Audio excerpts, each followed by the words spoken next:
সন্তানের পরিচয় দিবে না গো, মা সন্তানের পরিচয় দেয় না, সন্তান মার পরিচয় দেয় না। মা তার সন্তানকে চিনবে এটা আমার সন্তান, হাসরের মাঠে পরিচয় দিবে না কেন জানেননি? যদি পরিচয় দেয় আমার কাছে যদি একটা নেকি চায়, বলো না আমি নেকি কোথা থেকে দিব? এই জন্য সন্তান যখন মার কাছে গিয়া বলবে মা গো, ও মা, দুনিয়ার জমিনে একটা মশা কামড় দিলে মা তুমি বরদাস্ত করতে পারো নাই, আমার রাতের বেলায় যদি না খাইয়া ঘুমাও, সারা রাত তুমি ঘুমাও না, মাগো আমার শরীর যদি অসুস্থ হইছে, আমি যদি জ্বরে আক্রান্ত হইছি গো মা, মাতার পাশে বসে বসে সারাটা রাত কাটায়া দিছ, ও মা, এত মায়ার মহব্বত তোমার সন্তানের জন্য ছিল গো মা। আজকে তোমার সন্তান শুধুমাত্র একটা নেকি কম হওয়ার কারণে আমি চিরস্থায়ী জাহান্নামী হয়ে যাব। ও মা, একটা নেকি যদি তুমি আমারে দিয়া দাও, আমি তোমার ছেলে চিরস্থায়ী জান্নাতি হয়ে যাব। আমার যুবক ভাইয়েরা, শিক্ষিত ভাইয়েরা, আপনাদের হাতে পায়ে ধরে বলি, আল্লাহর কসম একটা কথা আমি মন গড়াই পর্যন্ত বলি নাই, কোরআনের আয়াত স্পষ্ট জানায়া দিল, ইয়াউমা ইয়াফিরুল মারউ মিন আখিহি ওয়া উম্মিহি ওয়া আবি ওয়া সাহিবাতিহি ওয়া বানি। এই আয়াতের স্পষ্ট বক্তব্য হলো, মা সন্তানরে এত চিনার পরেও কিন্তু সন্তানের কাছে একবারও পরিচয় দিল না, অথচ মা জানে একটা লেখে যদি দেই আমার সন্তানটা চিরস্থায়ী জান্নাতি হবে গো, কিন্তু এরপর মা সন্তানরে একটা নেকি দিতে চায় না। উত্তর দেয়, আমি দুনিয়াতে বিয়াই বইছি না, আমার কি এর সন্তান ছিল, আমি তোমারে চিনি না। মা চিনবে, পরিচয় দিবে না। সন্তান বাবার কাছে যাবে, বাবা গো একটা নেকি দাও না, হাসরের মাঠে আটকা পড়ে গেছি। বাবাও বলবে আমার দুনিয়াতে কোনো ছেলে ছিল না, ভালো করে চিনবে এটা আমার সন্তান, পরিচয় দিবে না। যদি একটা নেকি আমার কাছে চায়, নিজের স্ত্রী, যে স্ত্রীর জন্য আপনি নিজের গ্রামের বাড়ি ছাইরা বউয়ের সুখের জন্য ঢাকা শহরে বাড়ি করছেন, নিজের মা বাবারে কুড়ে গড়ে রাইখা বউরে লইয়া প্লাডে রাখে, সুখ শান্তির অভাব নাই, নিজের মা বাবা কেমন আছে একবার খবরও নাই। যেই বউরে সুখ দেওয়ার জন্য ডাকাতে আনলেন, ডাকাতে প্লাট লইয়া রাখলেন, শাশুড়িরে আনলেন, ননন্দরে আনলেন, আপনার স্বামীরে আনলেন, সবার খেদমত চলতেছে, নিজের মা বাবার খবর নিলেন না। এই স্ত্রীর জন্য এত কিছু করলেন, বিবাহ করার পরে মা চাইলে একটা শাড়ি দেন নাই, বউ চাইলে 20,000 টাকার শাড়ি দিত, আপনার কষ্ট হয় না, এটা আপনার ব্যক্তিগত অসুবিধা নাই, এটি কতক্ষণ পরে পরে ল মারে। এই জন্য আল্লাহ বেঈমানরে ওয়াজ করে না, করে তো ইমানদার রে। এত মার খামারা, এত নিজের ইমানদার দাবি করতেছ না, কিন্তু তুই তো ইমানের দাবি নিয়ে করতেছ সমস্যা। এত ইমানদারের দাবি নাই, কিন্তু তোর ইমানের দাবি নিয়ে তুই যা করতেছ একটা শয়তান অতকান করে না। বাস্তব না বাস্তব? এই জন্য আল্লাহ বলেন ইমানদার ঈমান, ইমানদার জাহান্নাম থেকে বাঁচ, ইমানদার আমি আল্লাহরে ভয় পাই। বারবার আল্লাহ ইমানদারের ওয়াজ করছে, মানে আপনারা আমরা তো সবাই ইমানদার, যদি থার্মোমিটার থাকতো উপায় আছে না, কথা বন্ধ, ইজ্জত থাকতো না। এই জন্য আল্লাহ আমাদেরকে ওয়াজ করতেছে। তাহলে প্রথম নাম্বার শর্ত হলো ঈমান আনতে হবে কার উপরে? এখন আসুন, মনে করেন ঈমান আনছি, ঈমান যদি আপনার আইনা থাকেন তাহলে 100% আপনার উপরে ঈমানের পরীক্ষা হবে। বিনা পরীক্ষা, ওই যে জান্নাত আমরা চান, সবাই চায়, আমিও চাই, জান্নাতটা কি এমনি দিয়ে দিব না শর্ত আছে? প্রথম শর্ত হইল পরীক্ষায় পাস করতে হবে। কথা কই না দি? কথা কি একদম স্পষ্ট বুঝতেছেন? আমি প্রথমেই বলছি ভূমিকাটা একটু মনোযোগ দেন, তাহলে সামনের আলোচনা একদম বুঝতে সুবিধা হবে। বলুন, আমরা যদি পরীক্ষায় পাস না করি তাহলে কি কোনো জায়গায়, দুনিয়ার সিস্টেমই দেখেন, কলেজ বলেন, ভার্সিটি বলেন, মাদ্রাসা বলেন, যেখানেই পড়েন, পরীক্ষার মাধ্যমে কিন্তু প্রমোশন বাড়ে। চাকরির ক্ষেত্রে পরীক্ষা লাগে, সব ক্ষেত্রে পরীক্ষা। তা আপনার দুনিয়া পাঠাইছে আল্লাহ মূলত একটা পরীক্ষা দেওয়ার জন্য। তা আপনি যদি ফেল মেরে বসে থাকেন, আপনি চিরস্থায়ী জান্নাত পাবেন আশা করেন কেন? কথা কয় না দি এটা ভাবেন কেমন? আল্লাহ মূলত মানুষকে দুনিয়া নামক এই ক্ষণস্থায়ী দুনিয়াতে কেন পাঠাইলেন? একটা পরীক্ষা দেওয়ার জন্য। আল্লাহ ভাই আমি চিরস্থায়ী জান্নাত দিব, কিন্তু ক্ষণস্থায়ী দুনিয়াতে পরীক্ষায় রেজাল্ট ভালো করতে হবে। ফেল মারবা তোমার জান্নাত দিব চিরস্থায়ী, এটা হবে না। এখন আমরা যে পরীক্ষায় ফেল করব না পাস করব, আমরা মনে মনে জানা আছে নি? সবাই জানে। কেমনে জানে? আচ্ছা মনে করেন আমরা যদি পরীক্ষার হলে যে পরীক্ষা দিচ্ছি, যারা কলেজে পড়ছেন, যারা মাদ্রাসায় পড়ছেন, যারা ভার্সিটিতে পড়ছেন, বলুন তো দেখি প্রশ্ন যখন হাতে আসে, আমি যখন লেখা শুরু করি, আমি যদি প্রশ্নগুলা কমন না আসে, আমার কি ফাঁস করার পরে রেজাল্ট বাইরে পরে বুঝবো যে আমি ফাঁস না ফেল, না আমি বৈশা নিজে নিজে বুঝতে পারি? আমি হলের ভিতরে যে সময় লিখতেছি তখনই বুঝি যে আমি কত নম্বরের ফাঁস করব। কথা কয় না দি? কারণ আমার লেখা, এবং আমি তো জানি যে প্রশ্নগুলো আমার কি আসে নাই, কমন আসে নাই, অথবা আমি বান্দামি করছি, পড়ালেখা করছি না, ঘুরছি, পরীক্ষার সময় পরীক্ষা দিতাম গেছি, এখন প্রশ্নের একটাও বুঝি না। তখনই ফার্স্ট প্রশ্ন রেজাল্ট বাইরে পরীক্ষা আমি বুঝবো যে আমি ফার্স্ট না ফেল। না আগেই বুঝতেছে, হলের ভিতরে তাই কেস বুঝতে পারতেছে যে আমি ফার্স্ট করতাম না, গুড়ার ডিম ফাম। ঠিক আমরা দুনিয়াতে পরীক্ষার হলে আছি, আমরা হাসরের মাঠে উঠতে দাঁড়াইয়া জান্নাতি না জাহান্নামী এটা জানার দরকার না, দুনিয়ার থেকে বুঝতেছি যে আমরা জান্নাতি না জাহান্নামী। প্রত্যেকের মনে মনে জানা আছে নি? পরীক্ষার্থী পরীক্ষার হলে থেকে বুঝতে পারে সে পাস করবে না ফেল করবে। হ্যাঁ কথা কই না? যে পরীক্ষা দেয় সে বুঝতে পারে যে আমি পাস করব না ফেল করব। দুনিয়াতে আপনি থেকে বুঝতেছেন পরকালে আপনি জাহান্নামী হবেন না জান্নাতি হবেন, এটা দেখে না থেকে বোঝা যায়। তাহলে এখনো কেন আমি সচেতন হচ্ছি না? আল্লাহ কয় শোন, এক নম্বর হলো ঈমান। আর ঈমান যদি আনার দাবি করো, বিনা পরীক্ষায় আমি তোমাকে জান্নাত দিব না। তাহলে এক নম্বর ইল্লাল্লাযীনা আমানু, ইল্লাল্লাযীনা আমানু, এক নম্বর হলো ঈমান। ইয়াদ থাকবো, কথা হয় না? এক নম্বর হলো ঈমান। ঈমান আনবো কার উপরে? আমরা ঈমান আনবো আল্লাহর উপরে। এক নাম্বার হলো ঈমান।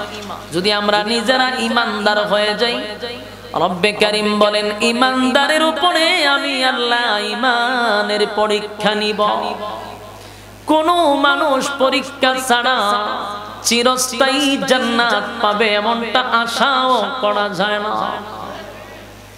বলুন দুনিয়াতে আল্লাহ রাব্বুল আলামিন 1,02,24,000 মতান্তরে পয়গম্বর পাঠাইছে। আহলে সুন্নাত ওয়াল জামাতের আকীদা হলো সমস্ত নবীরা মাসুম, তাদের কোনো গুনাহ নাই রে, তারা মাসুম। ইতিহাস পড়ে দেখুন, নবীদেরকে আমার আল্লাহ কিন্তু পরীক্ষা নিছে, পরীক্ষা ছাড়া কোন নবীর ছাড় দেয় নাই। কথা হয় না?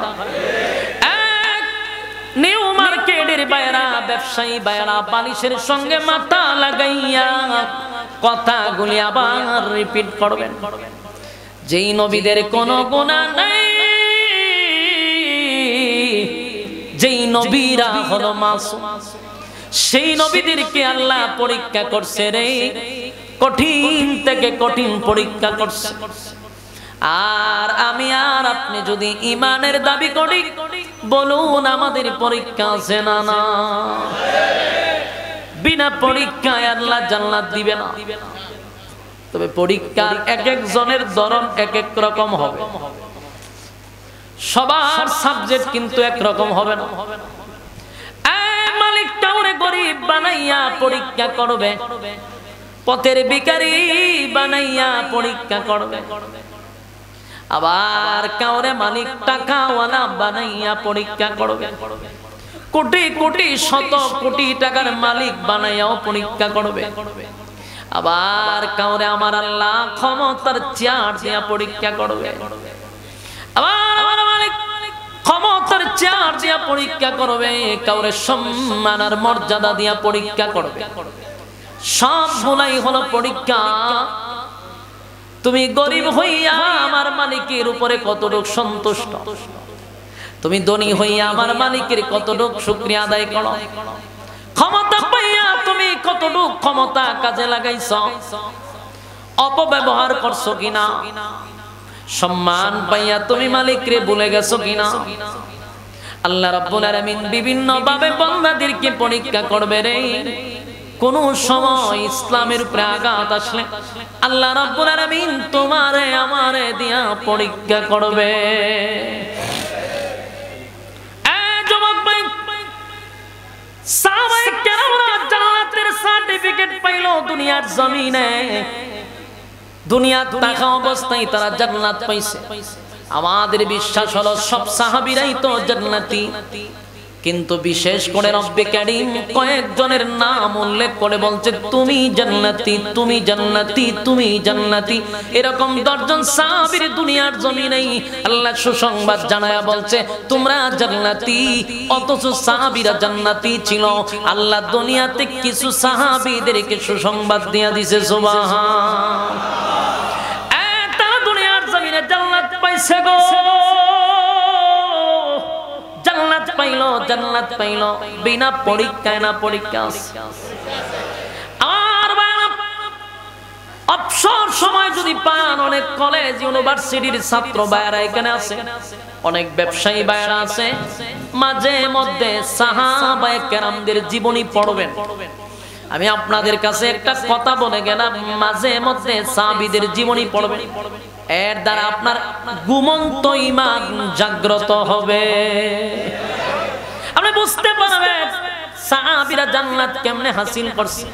তোমার আর আমার মতো ঘন্টার পর ঘন্টা মোবাইলে টিপা না, তোমার আমার মতো প্রতিদিন ফ্রি ফায়ার গেমস খেললা তারা জান্নাত পায় না। তোমার আমার মতো ব্যবসার ওজনে কম দিয়া তারা জান্নাত পায় নাই। দুর্নীতি আর লুটপাট কইরা তারা জান্নাত পায় নাই। তারা ইসলাম নামক বৃক্ষের নিচে শরীরের তাজা রক্ত দিয়া জান্নাত হাসিল করছে। মিষ্টি খায়া জান্নাত পায় নাই, সাহাবায়ে কেরামরা জান্নাত হাসিল করছে। এইজন্য আমি বলবো মাঝে মধ্যে সাহাবায়ে কেরামদের জীবনী পড়েন, ঘুমন্ত ঈমানটা জাগ্রত হয়ে যাবে। মাঝে মধ্যে আমরা শুধু বেলালের ঘটনাই শুনছি যে বেলাল এরকম করছে। কত সাহাবী দ্বীনের জন্য, ইসলামের জন্য জীবন দিছে। যুবক ভাইরা, জান্নাতি হইতে গেলে আমাদেরও কিছু শর্ত আছে না? দ্বীনের জন্য, ইসলামের জন্য প্রয়োজনে যদি জীবন দিতে হয় তাহলে জীবন দিতে প্রস্তুত। এটাই হলো তোমার আমার পরীক্ষা। সাহাবায়ে কেরামরা তো দ্বীনের জন্য জীবন দিত, এমনকি ছোট ছোট বাচ্চারা যারা বালেগ হইছে না এরা পর্যন্ত লাফাইতো যে আমরা জীবন দিব। সুবহানাল্লাহ। ঈমান কারে কয়? ঈমান কারে কয়? আর আমাদের ঈমান হলো সব দিকে ঠিক আছে, তাসবিহ আছে, 5 ওয়াক্ত নামাজ পড়ে হাজী সাহেব, কিন্তু আমার নবীরে কেউ গালি দিলে হাজী সাহেবের শরীরে কোনো সেট উঠে না, শরীরের রক্ত গরম হয় না। নবীরে গালি দিলে পরে হাজী সাহেবের তাসবিহ আছে, সুবহানাল্লাহ সুবহানাল্লাহ সুবহানাল্লাহ সুবহান, সারা দিন সুবহানাল্লাহ আছে। এদিকে নবীরে গালি দিছে, ওনার শরীরে জজবা নাই। আল্লাহরে গালি দেয়, হাজী সাহেবের শরীরে জজবা ওঠে না, কিন্তু সুবহানাল্লাহ আছে। এই সুবহানাল্লাহ দিয়া জান্নাতে যদি যাওয়া যাইতো তাহলে আমার নবীর দান্দান উহুদের ময়দানে ভাঙতে হতো না। এই সুবহানাল্লাহ দিয়া যদি জান্নাত পাওয়া যাইতো রে, আমার নবী তায়েফের ময়দানে রক্তাক্ত রক্তে রঞ্জিত হইতো না। এই সুবহানাল্লাহ তাসবিহ পয়রা পয়রা যদি জান্নাতে যাওয়া যাইতো, সাহাবায়ে কেরামরা যাদের বুকের উপরে পাথর ছিল, গলার মধ্যে রশি ছিল, যাদেরকে গরম তৈলের মধ্যে ফালায়া দিত, যাদের শরীরের উপরে জ্বলন্ত কয়লা রেখে দিত, যদি সুবহানাল্লাহ দিয়া জান্নাত পাইতো, এতটা দিনের জন্য, ইসলামের জন্য কষ্ট করতে হতো না।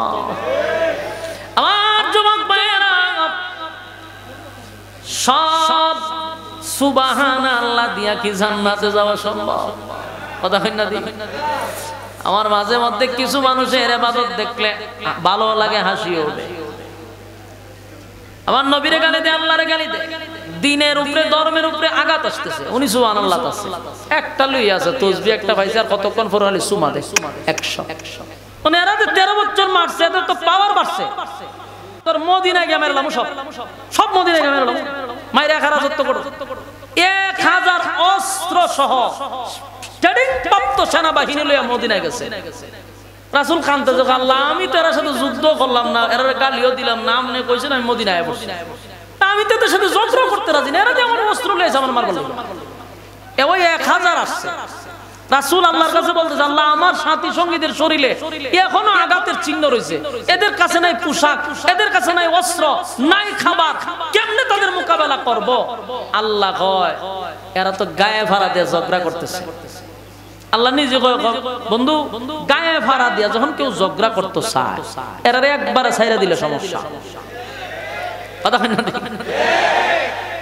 গায়ে ভাড়া দিয়ে আপনি ঝগড়া করবেন আপনি ছাইরা দিলে সমস্যা না আল্লাহ তখন কয় 13 বছর মাইর খাইছেন আমি আল্লাহর ওয়ার্ডার কইছি প্রতিবাদ করবেন না করছেন না এখন তারা 1000 বাহিনী নিয়ে আসছে গায়ে পারাদা ঝগড়া করার জন্য আল্লাহ কয় সব সময় নরম বালা না এখন মাথায় ভাগরি আছে এটা মাজায় বাঁধেন বলুন মাথার ভাগরি কোথায় বাঁধতো মাজায় বাঁধেন যার যা আছে তা লই আলামে ইচ্ছা মতে কুবাইবেন পিছনে তাকাইবেন না সুবহান বাকি সাহায্য করব আমি আল্লাহ সুবহান আবু জাহেল 1000 অস্ত্র লইয়া গেছে খুব গর্ব দেখাইয়া রাসূলকে যখন আল্লাহ অর্ডার দিয়েছে রাসূল বারে বারে আব্দুল্লাহ আল্লাহ আপনি আমার সাহায্য করেন আল্লাহ কয় আমি 1000 মালায়েকা পাঠাবো রাসূল কয় আমার এর পরও হয় না শেষে কয় 5000 মালায়েকা পাঠাবো বলুন ফেরেশতা কি 5000 লাগে না একজনই যথেষ্ট কিন্তু কেন পাঠাইছে রাসূলের সান্তনা দিছে 5000 ফেরেশতা একজনের জন্য গুতা দেয় সবইলা দেব কিন্তু এটা রাসূলকে সান্তনা দিছে আল্লাহ কয় আপনি মারেলাম যেই লামছে 1000 আর 313টা অস্ত্র তো নাই বদরের যুদ্ধে কিন্তু হোমানে যখন কুরবানি শুরু করছে জাগাত সব ধুলিসাৎ করে দিছে আর আবু জাহিল্লার আল্লাহ 11 বছরের বাচ্চা দিয়া গর্দান উড়াই দিছে অহংকারটা বেশি লই আইছিল আল্লাহ হয়তো বড় যোদ্ধা দিয়ে তোরা সাইজ করতাম না 11 বছরের বাচ্চা মাজ আর মুআজ দুই ভাই মিলে গর্দান উড়াইছে গায়ে ফাড়া দিয়ে যখন বারবার আপনি ঝগড়া করতে চাইবেন তখন মাথার ফাগরি আর মাথার রাখুন না এটা মাথার বাইন্দা লাও হ্যাঁ কথা কই না আল্লাহ রাব্বুল আলামিন বলেন ইসলাম শুধু সুবহানাল্লাহ দিয়া যদি চলো এইভাবে ইসলাম চলে না আমার নবীরে কেউ গালি দিবে আল্লাহরে কেউ গালি দিবে ইসলামের উপরে আঘাত করবে আর তুমি সুবহানাল্লাহ তাসবিহ জপা বিষয়টা কিন্তু এরকম না এরকমটা যদি হতো যেই পয়গম্বর নিজেই এতিমদের মাথায় হাত বোলায়া দিত যেই পয়গম্বর রাহমাতুল লিল আলামিন হিসাবে স্বীকৃতি পাইল সেই পয়গম্বর 27টা যুদ্ধের সেনাপতি সুবহান আমার যুবক ভাইরা আপনি আমার পরীক্ষা আসবে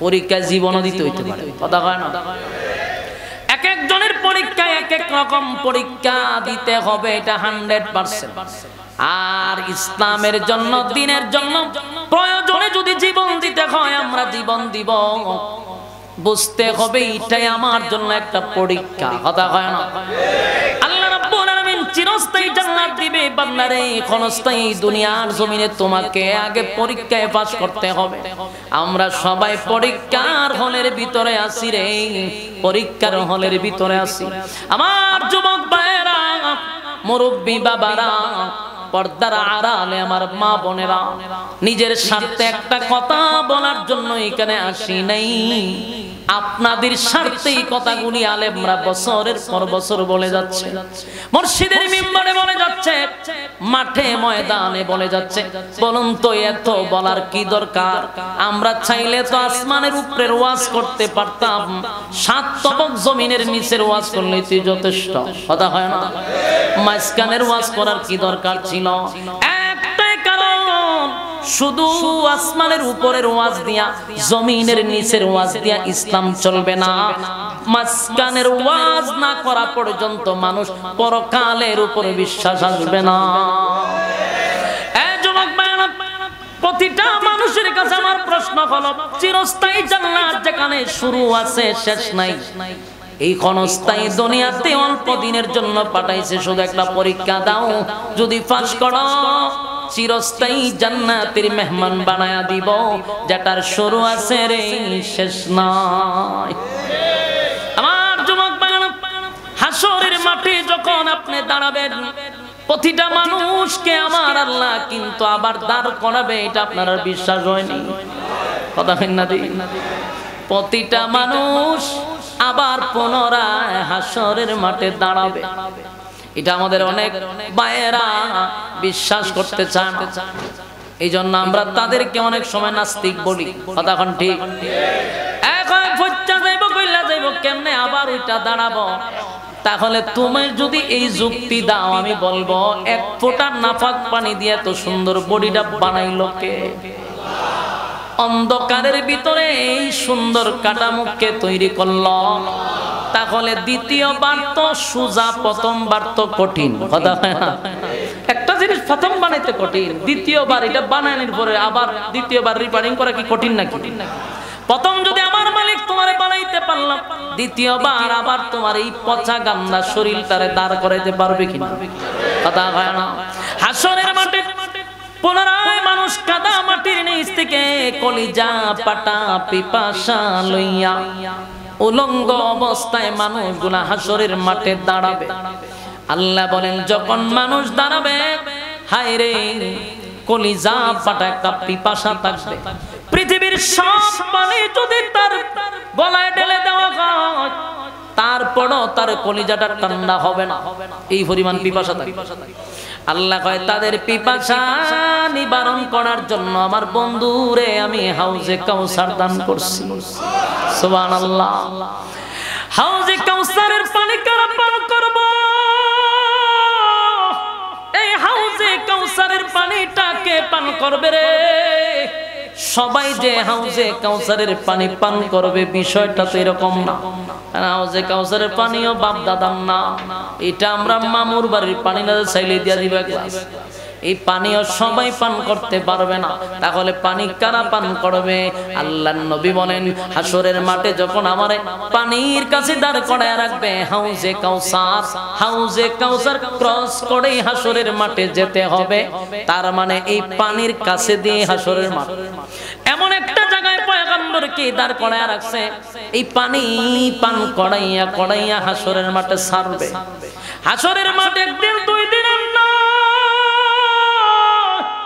এই মাঠ 50,000 বছরের মাঠ। পানিটা পান করে যদি ভিতরে ঢুকেন, তাহলে আর পানির পিপাসা লাগবে না। এটা এমন একটা বরকতি পানি, এই পানি কেউ যদি একবার পান করে রে, আর 50,000 বছরের ভিতরেও পানির পিপাসা লাগবে না। এই পানির দায়িত্ব পয়গম্বর বরকতি হাতের পানিটা লইয়া দাঁড়ায়া থাকবে। পয়গম্বর বলবেন, আমি তাকায়া দেখব, দলে দলে দলে দলে মানুষ গুনি আসতেছে আমি নবীর হাতের পানি পান করার জন্য। আমি তাদেরকে পানি পান করাবো, কিন্তু আফসোসের বিষয় হলো, যখন আমার কাছাকাছি চলে আসবে উম্মতেরা আমারে দেখবে, আমিও দেখব, কিন্তু কাছাকাছি যখন চলে আসবে রে, তখন দেখব আমার মাঝখানে আর উম্মতের মাঝখানে একটা পর্দা পড়ে গেছে। এখন আমিও দেখি না, উম্মত আমারে দেখে না। আল্লাহর নবী একটা চিৎকার দিয়া বলবে, মালিক, হাউজে কাউসারের পানি আপনার কাছ থেকে আমি জোর করে আনি নাই, আপনি আমার হাউজে কাউসার কি করছেন ও মালিক?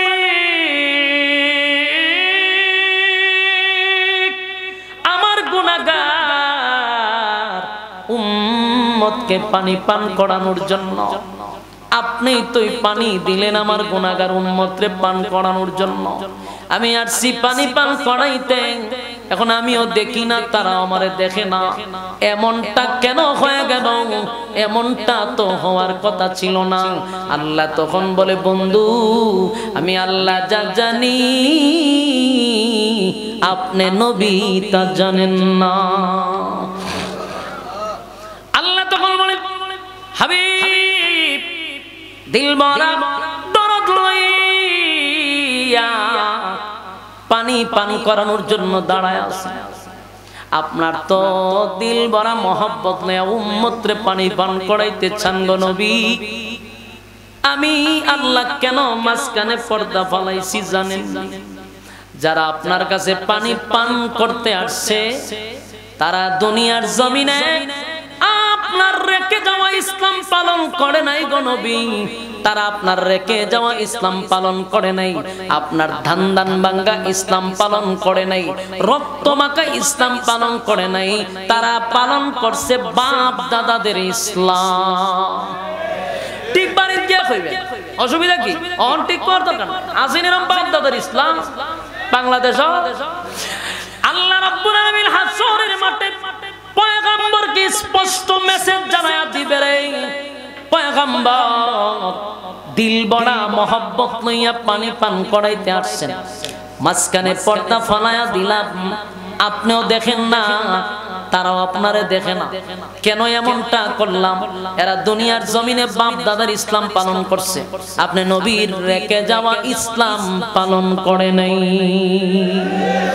আমার যুবক ভাইরা, পয়গম্বর তাকায়া দেখবে উম্মতেরা দলে দলে আসতেছে, কিন্তু মাঝখানে প্রায় সময় পর্দা পড়ে যায়। আল্লাহর পয়গম্বর তখন ডাক দিয়া বলবে, উম্মতেরা রে, কেন রে?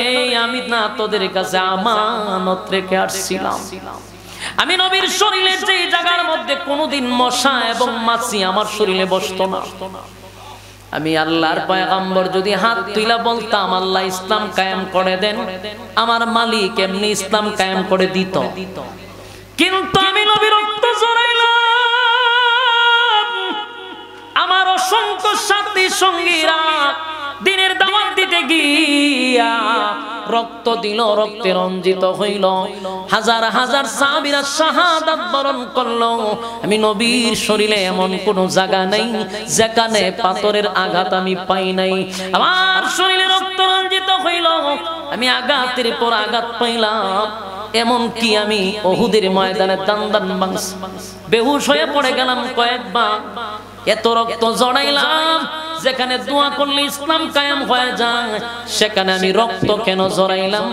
এটা দিয়া উম্মতকে বোঝায়া দিলাম, উম্মতেরা রে, ইসলাম নামক বৃক্ষটার নিচে মাঝে মধ্যে শরীরের তাজা রক্ত ঢেলে দিতে হয়। রক্ত ছাড়া ইসলাম জিন্দা হয় না, রক্ত ছাড়া ইসলাম জিন্দা হয় না। আমার যুবক ভাইরা, যে কোনো পিছনে যদি রক্ত ঝরে সেটার একটা ভালো সুফল আসে।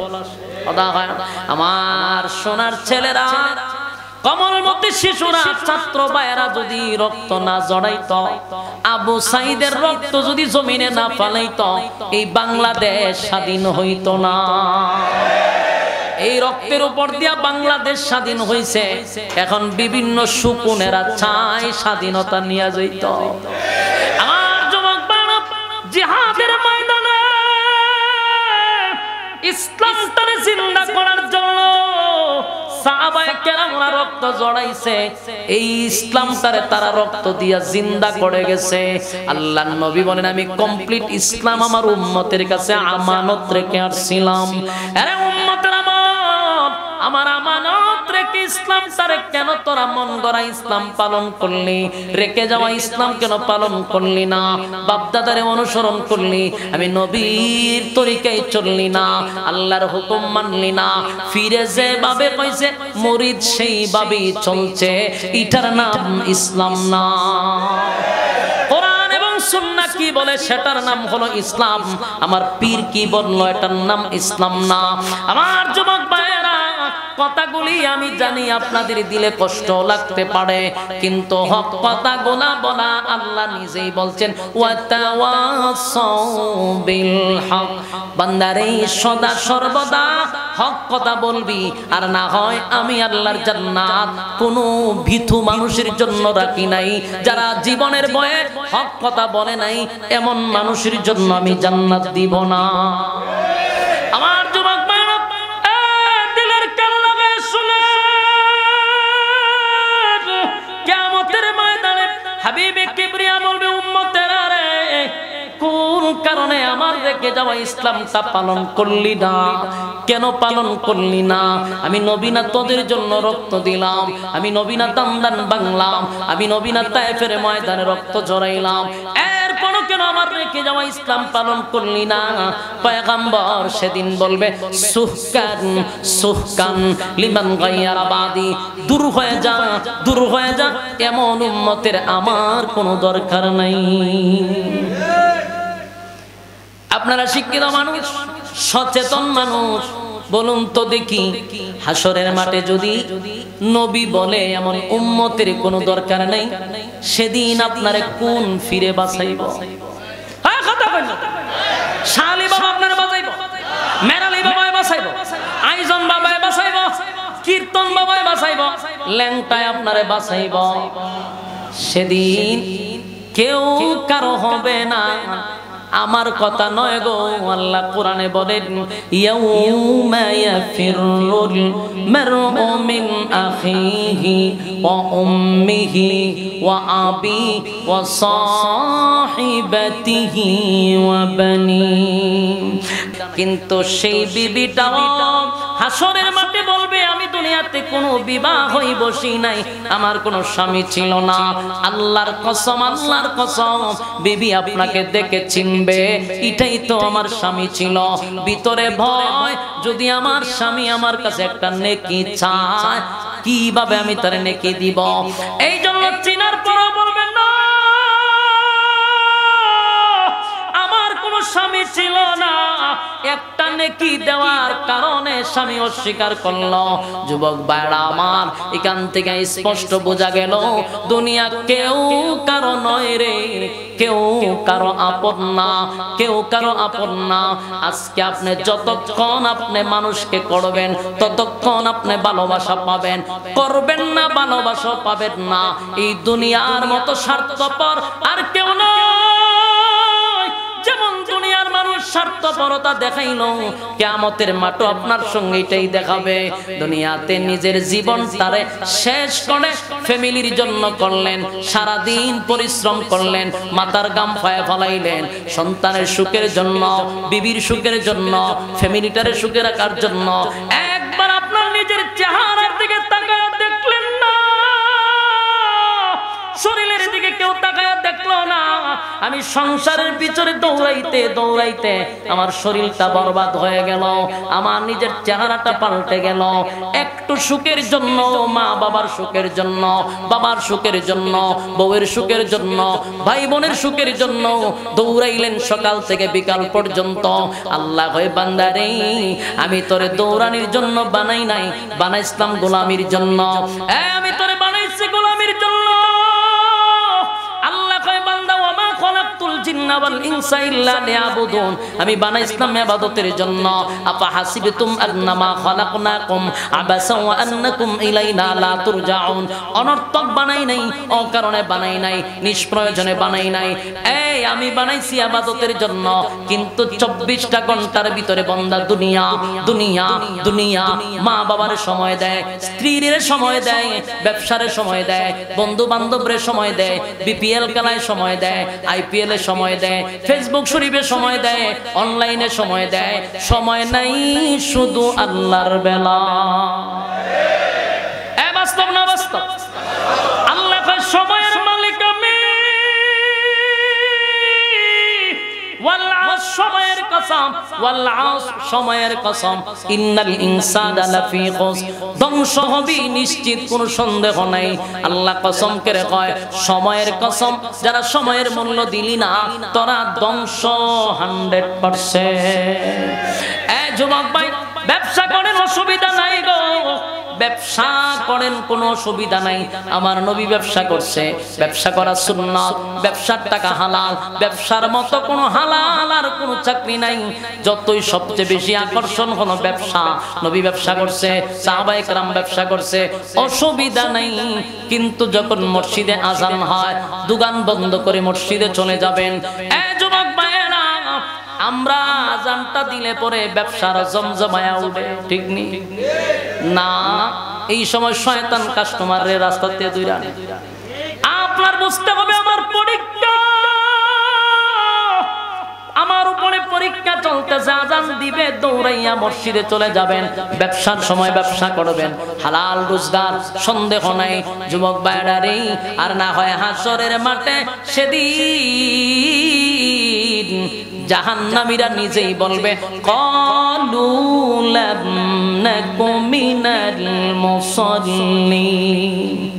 আল্লাহ নিজেই বলবে, জাহান্নামীরা তখন বলবে, জাহান্নামীরা নিজেই কইব যে আমরা কেন জাহান্নামে আসছি জানোনি? কোন কারণে জাহান্নামে আসছি জানো? জান্নাতীরা হয় জানতাম, কেন আইছো? জান্নাতীরা জাহান্নামীদেরকে জিগায় কেন জাহান্নামে আইছো তাকে ক। জাহান্নামীরা বলবে আমরা জাহান্নামে আসছি প্রথম নাম্বার কারণটা ক্বালু লাম নাকু মিনাল মুসাল্লিন।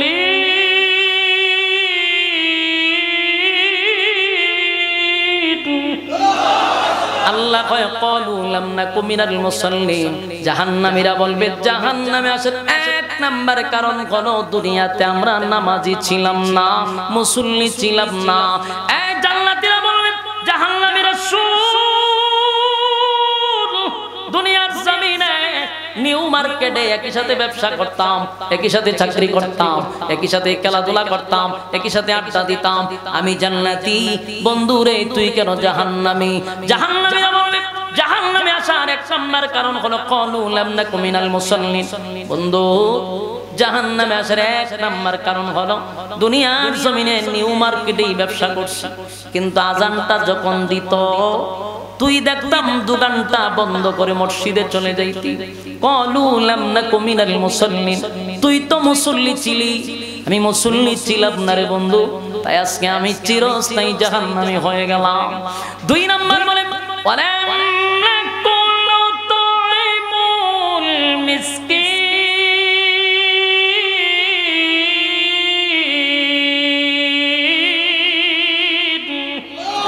দুই নাম্বার হলো ওয়ালাম নাকু নুতঈমুল মিসকিন। দুই নাম্বার হলো দুনিয়ার জমিন আমরা এতিমদের খাবার দিতাম না, এতিমদেরকে খাবার দিতাম না, অসহায়দেরকে খাবার দিতাম না।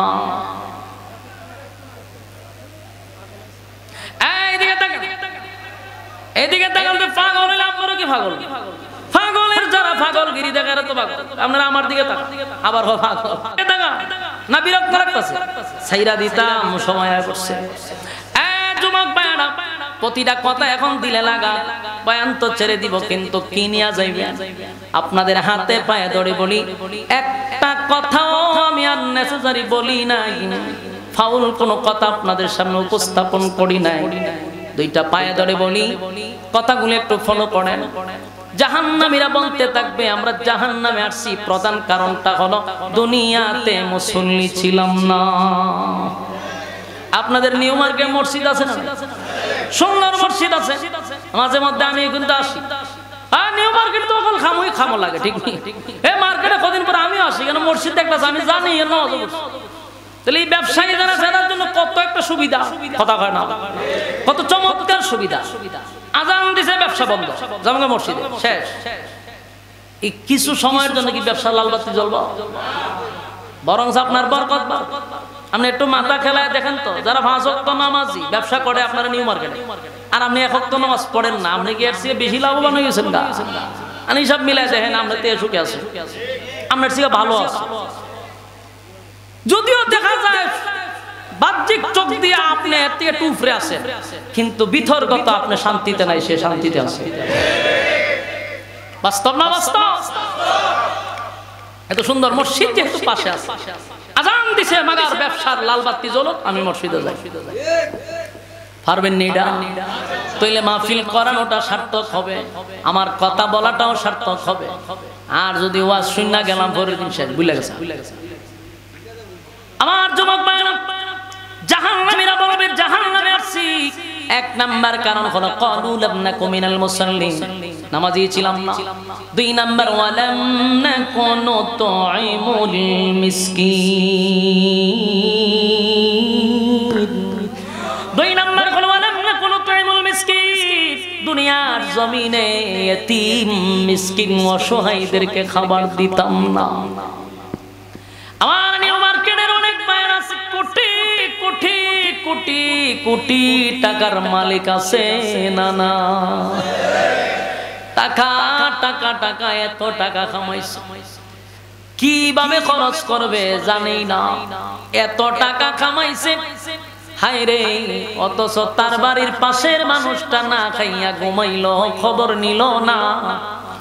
কিয়ামতের কাঠিল ময়দানে জাহান্নামীরা বলবে, ওয়ালাম নাকুনু তুইমুল মিসকিন, দুনিয়ার জমিনে আমি ভালো খাবার খাইয়া পেট ফুলাইয়া ঘুমাইছিলাম, আমার পাশের প্লাটের মানুষটা না খাইয়া ঘুমাইলো, এই জন্য আল্লাহ আমার জবাব দিবার জন্য দাঁড় করাইছে। জাহান্নামে আসছে 2 নাম্বার কারণ হলো রে, এতিম মিসকিনদেরকে খাবার দিতাম না, অসহায়দের পাশে দাঁড়াইতাম না। এটা হলো জাহান্নামে আসার 5 নাম্বার কারণ। বরং এতিমের মাল মাইরা খাইতাম, এতিমের নামে যা বরাদ্দ হইতো তাও খাইতাম, দিছে তো না উল্টা খাইতো, কথা কয় না? এমন খাওয়া খাইল রে, বাংলাদেশের মানুষ যে খাওয়াই না, পৃথিবীর কোন দেশ এইভাবে খায় না।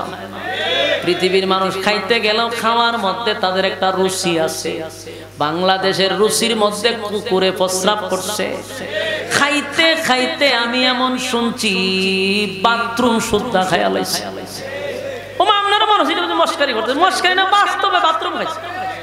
সরকার দিছে 3টা লেফটিন অসহায় গরিব বিধবা মহিলাদেরকে, এই 3 লেফটিন পায় না গ্রামের বেরিয়ে। মহিলা চেয়ারম্যানের কাছে গিয়া বলে, কেউ সবাই দি লেফটিন, বলে আমার 3 লেফটিন গেল। এটা তো লেখা আছে কি হই এই বছর না পরের বছর। তার মানে এই মহিলার নামে যে 3 লেফটিন আসিল, এরার ফ্যামিলির জন্য 3টা লেফটিন আইছে সরকারের বরাদ্দ। লেফটিন খাইলিছে চেয়ারম্যান নাই, খাইলিছে চেয়ারম্যান নাই আর মেম্বাররা মিল্লা। চিন্তা করেন রুচির মধ্যে কুকুরে কি পরিমাণ প্রস্রাব করলে লেফটিনও খায়। বিধবা মহিলাদের বাতা সুদ্ধা খাইয়া লাগে, খাইছিনি না? আমি এমনি কো, হ্যাঁ মাতুন না কেন হাসা করে আপনি? হ্যাঁ হাসা কইছে, লেফটিন সুদ্ধা খাইছে। খাঙ্গের ঘরের খাং আর কত খাইতে খাইতে খাইতে লেফটিন খাইলিছে, বাথরুম খাইলিছে।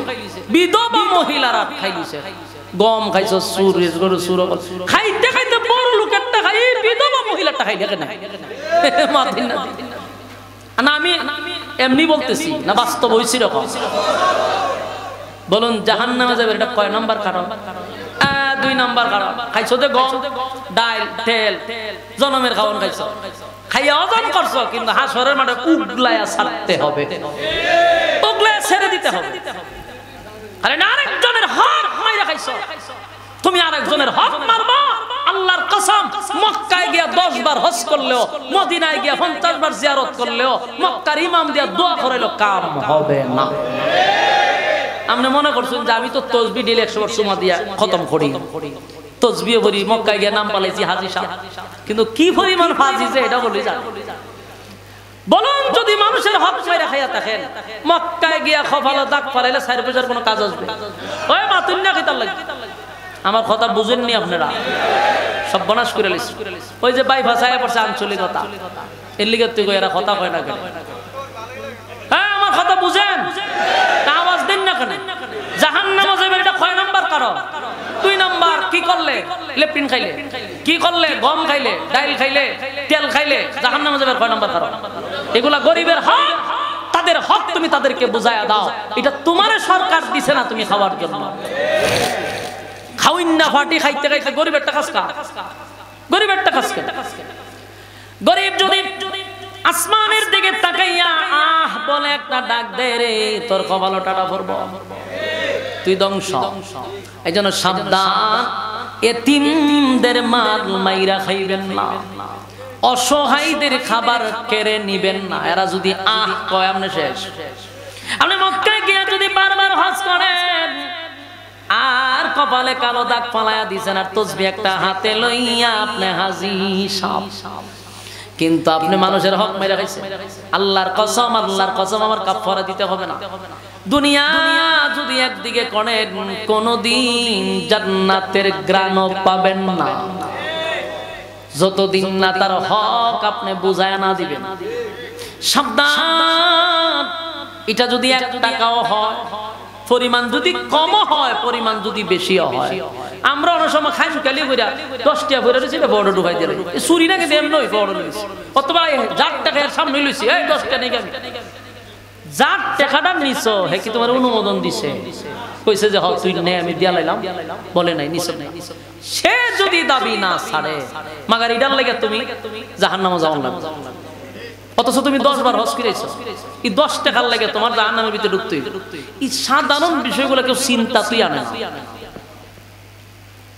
অনেক সময় মানুষের জিনিস এমনি নিয়ে ডংডাং করে নিয়ে যায় ফাজলামি করে নিয়ে যায় আরে বেটা তুই নিছো দেহতে দাবি ছাড়ছিস এটার জন্য তো জাহান্নামে যেতে হবে কথা কয় না আমার যুবক ভাইরা শেষ কথাগুলি হলো আপনাদের কি খারাপ লাগতেছে বিরক্ত হইতেছে আর 10টা মিনিট মনোযোগ দিয়ে একটু কথাগুলি শুনুন প্রথম যে কথাটা বলছিলাম জাহান্নামীরা জাহান্নামে যাওয়ার পরে আফসোস করবে আর বলবে হায় রে 24টা ঘন্টাই তো আল্লাহ সময় দিছিল রাইতে দিনে মিলাইয়া কয় ঘন্টা কথা কয় না জাহান্নামীরা আফসোস করবে আর বলবে হায় রে 24টা ঘন্টাই তো আল্লাহ সময় দিছিল একটা ঘন্টাও আমার মালিককে দিলাম না সেদিন আফসোস করলে কোনো লাভ হবে আমার যুবক ভাইরা আপনাদের কিন্তু মনোযোগ নষ্ট হইতেছে 10টা মিনিট মনোযোগ দেন বলুন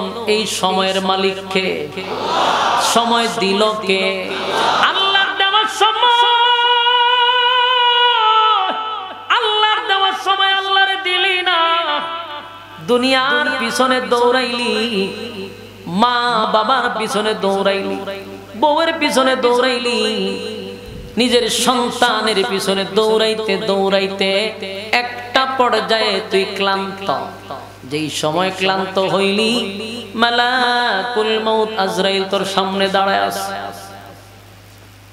আমার যুবক ভাইরা ব্যবসায়ী ভাইরা কথাগুলি কানে ঢোকান কাজে লাগবে এবং আমার কথাটা বাস্তবের সঙ্গে মিলে কিনা তাও দেখবে বাস্তব অভিজ্ঞতার সাথে নিয়ে কথা বলতেছি এই পৃথিবীর কোনো মানুষ আপনার কোনো কাজে আসবে না আপনার ব্যক্তিগত আমল ছাড়া কেউ কারো হাসরের মাঠে হবে না অথচ যাদের জন্য আপনি সময় নষ্ট করতেছেন সন্তানের জন্য সময় নষ্ট করলেন স্ত্রীর জন্য করলেন তাদেরকে সময় দিতে গিয়া আমার মালিককে সময় দিলেন না অথচ তারাও হাসরের মাঠে আপনার কোনো কাজে আসবে না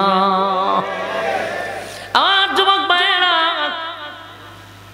এই পৃথিবীতে কেউ থাকতে পারে না আমি কি থাকব দিন শেষে আস্তিক হোক আর নাস্তিক হোক একটা কথা কিন্তু বিশ্বাস করে অত নাস্তিকের কানে আমার ওয়াজ যাইতেছে অলরেডি কত মানুষ যারা আলেমদের কথা শুনতেই পারে না তাদের কানেও ওয়াজ যাইতেছে কিন্তু তারাও একটা সময় একটা বিষয়ে একমত হয়ে যায় এটা হলো মরতে হবে কথা হয় না আমার সব কথা তার ভালো না লাগলেও একটা কথা সে নিজেই স্বীকার করে যে মরতে হবেই আমার বাবায় বাঁচছে না দাদায় বাঁচছে না আমিও বাঁচবো না কথা হয় মাথার চুলগুলো সাদা হয়ে গেছে রে একটা সময় আমার চুলগুলি কালো ছিল এখন তো আমার চুলগুলি সাদা হয়ে গেছে একটা সময় দেখে তা চোখের জ্যোতি কমে গেছে আগের মতো দেখে না একটা সময় দেখে চেহারার গ্লেজ নষ্ট হয়ে গেছে চামড়া ঢিল হয়ে গেছে শরীরটা আগের মতো শক্তি পায় না হাঁটতে পারে না এই যে এতগুলা সিমটম দেখা দিছে এগুলা সব মরণের সিগন্যাল মরণের সিগন্যাল মরণের সিগন্যাল প্রতিটা মানুষের কাছে কমপক্ষে মালাকুল মউত আজরাইল প্রতিটা মানুষের সঙ্গে 5 বার সাক্ষাৎ করে আজকেও আমার সঙ্গে 5 বার সাক্ষাৎ করছে আপনার সঙ্গেও 5 বার সাক্ষাৎ করছে। এই মালাকুল মউত আজরাইলের প্রতিদিন ডিউটি হলো প্রতিটা মানুষের সঙ্গে সে সাক্ষাৎ করবে। মালাকুল মউত ফেরেশতা একজন নয়, আবার ভাববেন না হুজুর একজনের সবার সাথে দেখা করে কেন? একজন নয়, মালাকুল মউত আজরাইল কতজন আল্লাহ ভালো জানে। সুবহানাল্লাহ। আজরাইল একজন, কিন্তু তার অধীনে কর্মচারী আছে না নাই? কথা কয় না। আমরা মনে করি আজরাইলের রুহ হয়ে যাবে। আজরাইল একজন ফেরেশতা, তার অধীনে যারা আছে এরা কাজ করে, বিভিন্ন টিম আছে। মানে আপনি মরছেন আজকে নিউ মার্কেট, কাল একই সময়ে একই মিনিটে আমি মরছি হবিগঞ্জ, এগিয়ে আজরাইলও নিচে যান। ইভাইজলামি পাইছেন কবু? এটা একটা ভুল মেসেজ আপনাদেরকে শোনানো হয়। এগুলা ফেরেশতা আছে, প্রত্যেকটা মানুষের ছবি নাম সহ এন্ট্রি করা আছে। প্রতিদিন দায়িত্ব আছে। আপনার রুহ নেওয়ার জন্য একজনের রাখছে আল্লাহ, হে তোর দায়িত্ব, হে এর ছবি, এর নাম, ঠিকানা সব তার কাছে আছে। ডেলি একবার চেরার ভাই টাইম দেখে যে না কখনো টাইম হয়েছে না, আবার জায়গা প্রতিদিন আসে মিলায় চেহারা, শুধু ছবি মিলছে কিন্তু টাইমে মিলে না, তা আবার যা। তার দায়িত্ব হলো আপনার রুহ নেওয়ার জন্য। এরকম এক একজনের দায়িত্ব আছে, একজনের সবার রুহ নেই। এইরকম গাঁজাগুড়ি কথা ইতাবাদ দেন, এগুলো বহু শুনছেন। আজরাইল একজন ফেরেশতা, তার অধীনে অসংখ্য কোটি কোটি হাজার কোটি ফেরেশতা আল্লাহ রাখছেন। হ্যাঁ রাখছেন। যার রূহ নিবে তার ছবি সহ নাম ঠিকানা ছবি আছে। প্রতিদিন মালাকুল মউত আজরাইল আমার সঙ্গে সাক্ষাৎ করে, আপনার সাথেও করে, কিন্তু খালি টাইমটা হইছে না। ধরে লইব মালাকুল মউত আজরাইল প্রতিদিন আমার সঙ্গে আপনার সঙ্গে সাক্ষাৎ করে রে। অথচ আয়া দেখে আমি কোন জায়গায় সুদের টাকা লাগাইছি। আজরাইল যখন আমার সঙ্গে আসে সাক্ষাৎ করতে, দেখে আমি কারো টাকা মাইরা দিছি। আজরাইল আসে আমার চেহারা দেখার জন্য। আমি দুর্নীতিতে তখন জড়িত, আমি জানাই বেবিচারে যুক্ত, আমি সুদে মদের আড্ডায় লিপ্ত, কিন্তু দেখে যায় ধরে না, টাইম হইছে না। যেদিন মালাকুল মউত আজরাইল সামনে হাজির হবে রে, ভয়ঙ্কর রূপ ধারণ করবে। নেককারের জন্য একটা রূপ, বদকারের জন্য আরেকটা রূপ। মালাকুল মউত আজরাইল বদকারের সামনে যখন হাজির হয়, এই যে ভয়ঙ্কর একটা রূপ ধারণ করে, তার বাস্তবতা আমি আপনাদেরকে বলে দিই, আপনারাও দেখতে পারবেন, নিজের চোখে দেখেন। কোন সুদখোর যদি মারা যায়, তার সামনে বসে থাকবে, মৃত্যুর আগ দিয়া তার চেহারার দিকে তাকায় দেখবেন তার চেহারাটা কত ভয়ঙ্কর হয়। দেখবেন চেহারাটা শুধু ডাইনে বামে লুগায়, চোখগুলা বাহির করে দেয়, চেহারাটা চতুর্দিকে লুগাইতে চায়। তার মানে তার সামনে ভয়ঙ্কর রূপ ধারণ করছে মালাকুল মউত আজরাইল। আল্লাহর নবী বলেন আজরাইল কত বড় জানো, কত বড়, কত বড়। আম্মা জান আয়েশা তখন নবীর পাশে বসা ছিল যখন নবীর ইন্তেকালের সময়। ফাতেমাও নবীর মেয়ে দাঁড়ে বসা ছিল। ফাতেমা বলেন আমি নিজের চোখে মালাকুল মউত আজরাইলকে দেখছি। আল্লাহ ফাতেমারে দেখাইছে আজরাইল রে। ফাতেমা কয় আমি তাকায়া দেখি সারা আসমানে একজন দাঁড়ায় আছে। এটা তো আমার নবীর বেলায় রে। কোন বদকারের সামনে যদি মালাকুল মউত আজরাইল দাঁড়ায়, এই আজরাইলের চেহারা দেখলে পরে তার শরীরের চতুর্দিক দিয়া রুহটা দৌড়াইতে থাকে। রুহটা বাহির হওয়ার জন্য পাগল পাগল হয়ে যায়। এক ভয়ঙ্কর রূপ ধারণ করে মালাকুল মউত আজরাইল। খালি যখন সাকরাত চলে তখন দাঁড়ায়া দেখবেন অবস্থা খুব খারাপ হয়, রুহটা চতুর্দিকে দৌড়তে থাকে। আল্লাহর নবী বলেন বলো যারা বদগার, যারা ফাওয়ের আঙ্গুলের থেকে টিপা শুরু করে, টিপতে টিপতে টিপতে টিপতে রুহটা চতুর্দিকে দৌড়ে যায়, টিপতে একেবারে টাইম নেয়ার পরে বাইক করে সিরুনি অভিযান যে বদিবার টাইম না হেসরাইয়া, তারপরে রুহটারে বাহির করা হয়। এত ভয়ঙ্কর আর এত কষ্ট। আল্লাহর নবী বলেন একটা জিন্দা মানুষের শরীর দিয়ে চামড়াটা খুইলা লাইলে যেরকম লাগে, আজরাইলের রূহ নিলে এর চেয়ে ভয়ঙ্কর কষ্ট হয়। অস্তিত্ব থাকবে না। মানুষ দেখবেন মরার সময় পায়খানা প্রস্রাব অনেকে করে দেয়। অবস্থা এমন ভয়াবহ, চোখগুলি বাহির হয়ে যায়, জিহ্বা পর্যন্ত অনেকের বাহির হয়ে যায়, যেন বদকারের মৃত্যুটা বড় ভয়াবহ।